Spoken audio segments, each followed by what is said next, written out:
Gala.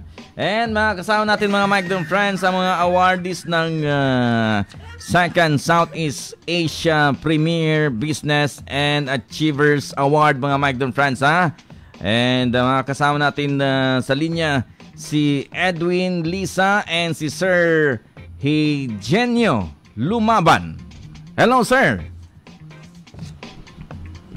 Hello sir, good evening. Hello sir, good evening. Unahin natin si Sir Edwin. Good evening, Sir Edwin. Alright. Good evening, sir. This is Eugenio. Sir Edwin, good evening. Hello? Yung isa siguro si Higenio ba to?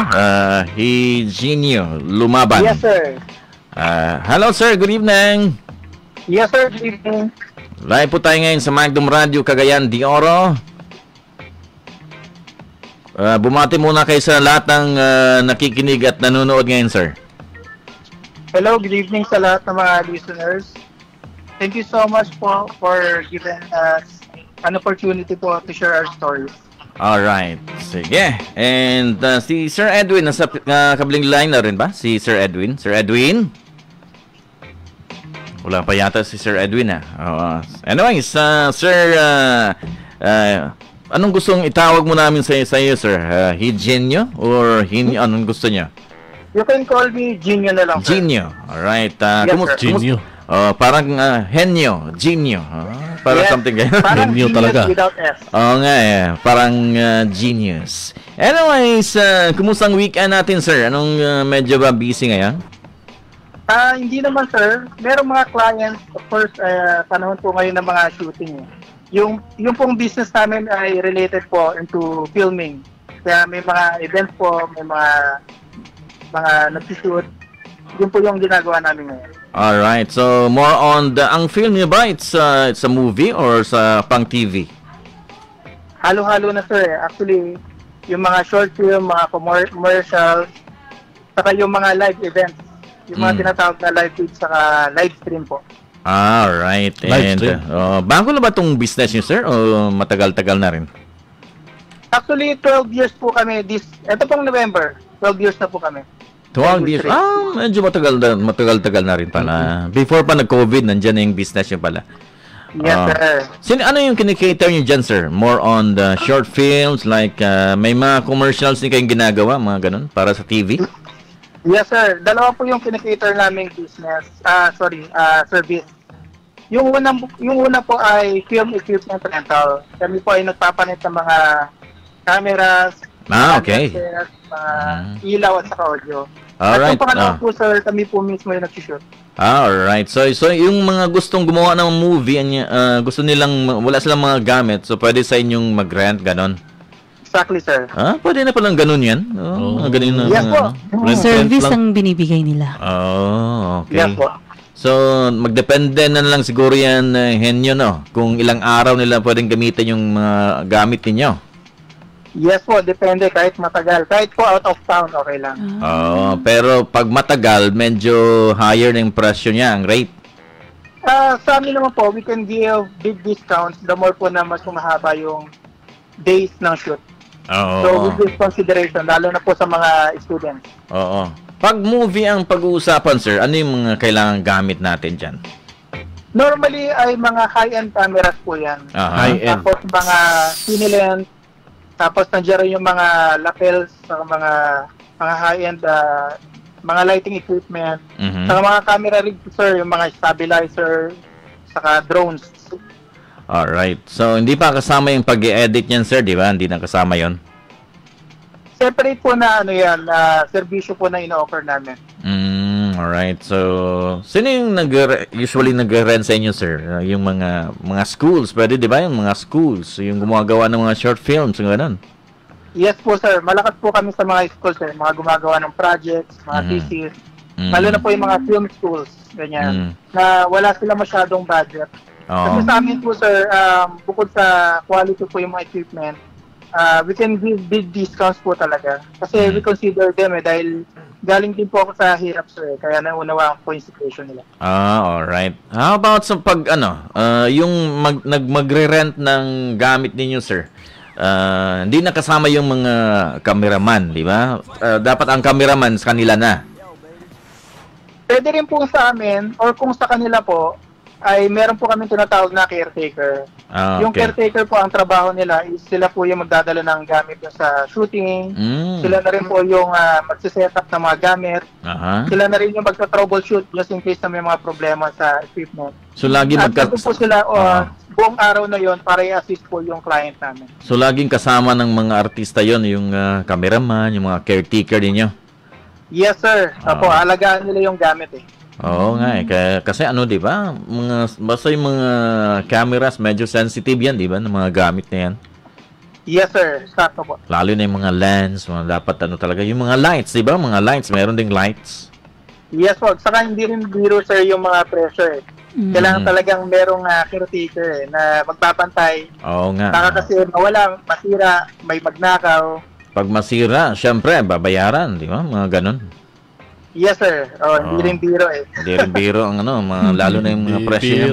Ang magsaki. Si Sir Edwin, nasa kabilang line na ba? Nasa kabilang linya na siya. Sir Edwin, good evening. Sir, good evening po. Yes, sir. Good evening. Live ka ngayon sa Magdum Radio, Cagayan de Oro. Yes, sir. Thank you for inviting me sa Magnon Live. First time nyo dito sa Magdum, di ba, sir? First time ninyo? Yes, sir. Yes, sir. And bumati ka muna sa lahat ng sir, nanonood saka nakikinig ngayon. Yes po, sa mga ating mga tagapakinig, ay magandang gabi po sa inyong lahat. And ano po yung business niyo, sir? Yung business ko po ay ako po ay nasa nature ng permanent makeup and aesthetics. Makeup? Permanent makeup? Yes. Permanent, so hindi na naalis yung sir kahit magigilamos, hindi na mawawala yun. Ganun po yun eh. Pero ito naman good for 1 to 2 years yung kanyang lifespan. Ganun ba? Kasi pag sinabing makeup lang, kasi good for 1 day lang, maghapon, ganun. Di ba sir? Di ba Di ba ma-irritate yung skin natin dyan kung matanggal yung makeup? Hypoallergenic naman po yung ating mga ginagamit na materials. Kahit na pumasok yan sa skin. Kahit natutulog, sir, naka-makeup na. Instant. Parang na lang, kulang na lang ataol. So bago matulog tsaka pagising naka-makeup. Nga, di ba? Ang ganda nun, no? Sada siya, I woke up like this. I woke up like this. Like this. Magandang style yun, di ba? Pagising mo, ang ganda na, hindi mo na kailangan pa mag-retouch. Blooming ka na agad. Bloomingdale, And matagal na rin yung business niyo, sir. Dito po ang total years ko po sa industry ay 20 years po. 20 years? Apo. Matagal-tagal na rin. Ito since 2003 pa eh. Okay. And syempre, yan na talagang binamanage mo na business, sir. Apo, ito sa line tipo talaga ako eh. From hair to aesthetics and permanent makeup. Okay. And syempre, ang business nyo ay more on pwede ito sa mga sir, yung mga artista rin. Pwede po. Okay. Ordinaryong tao, pwede po. Oo nga, di ba? Kasi hindi naman celebrity at gusto mong mukhang celebrity, pwede. Pwede rin, oo. And syempre, yung magkano yung sir, yung depende siguro, pwede rin sir, kung gusto ko lang mga 6 months, pwede rin ganon. Pwede rin po, customize po yung kulay niyan kung gusto niyo 6 months lang. Medyo mas lighter color. Mas lighter ang color. Pwede rin sa mga lalaki yan, di ba sir, yung makeup na yan? Pwede rin po. Unisex. Unisex, no? Pwede kahit unisex sino. Unisex naman to. How about kung magkano yung mga sir, mga rate niyan? Lang? Kasi ang rate po natin ay minimum of 9,000 sa eyebrows.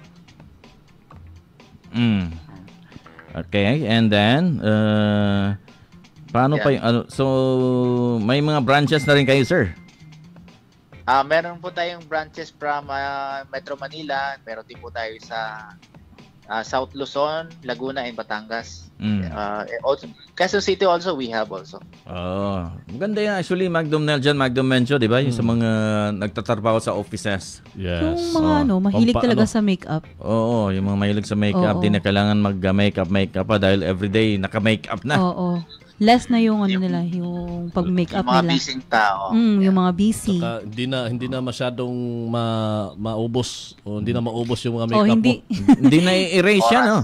Hindi. Kasi 2 years pa basta talaga may erase. Wala. Ano yun? Less gastos din sa sa mga makeup. Correct. Meron din palang ganun, no? Oo, pati meron. kasama na yung lipstick niyan, sir, yung sa lips. Lip tattoo. Tama ba? Isang rin yan isa sa mga services namin yung lips, eyeliner, same as usual, yun pong pwede rin pong sa mga lalaki, yung scalp, yung medyo na nakalbo na. Pwede rin po yan. Meron tayong ginagawang ganyan para meron kaming kakilalang kalbo. Nakakalbo na. Gagawa natin ng panibagong hairline. Okay. Parang na rin. Yan? Parang real talaga yan, sir? Or parang lang siya? Artificial po ito. Artificial na. Artificial. Illusion. Illusion lang. Na parang may buhok. Parang yung ginuguhit lang yung ginuguhit. Parang 3D. Parang ganun. Parang 3D po. Parang 3D, And di ba maganda yan? Marami, dito sa Cagayan de Oro, parang wala pang ganyan, Magdom. Marami. Meron na rin? Yes, marami. Yung mga shop. pagising mo na, may makeup ka na? Oo, meron silang lip tattoo, na eyebrows. Meron na gano'n. Oo, lip. Parang tattoo lang yun. Sa kilay nga. All over the Philippines, meron na. Meron na, di ba? Yung kilay nga, may tattoo na eh. Meron na rin. Meron na rin mga tattoo sa kilay. Marami lang mga negosyo. Pampabaga, kapal ng kilay. Pampakapal ng kilay. Pero di ba? Magandang tingnan ng isang tao pag makeup, pag gamit ang camera ni Sir Henyo. Diba? Oo, tama. Di ba, Sir Henyo, no? Yes, sir. And syempre yung mga di ba, pag may pag ang tao lang make-up sa cam, medyo depende. Parang patay tingnan, Magdom Mencho, di ba? Magdom Neljan B. So maganda pag dahil ako nakatutok sa iyo yung camera tapos all the lights. Tulad ng camera ko, parang patay na rin tingnan eh. Gusto mo make-up? Gusto mo na make-up?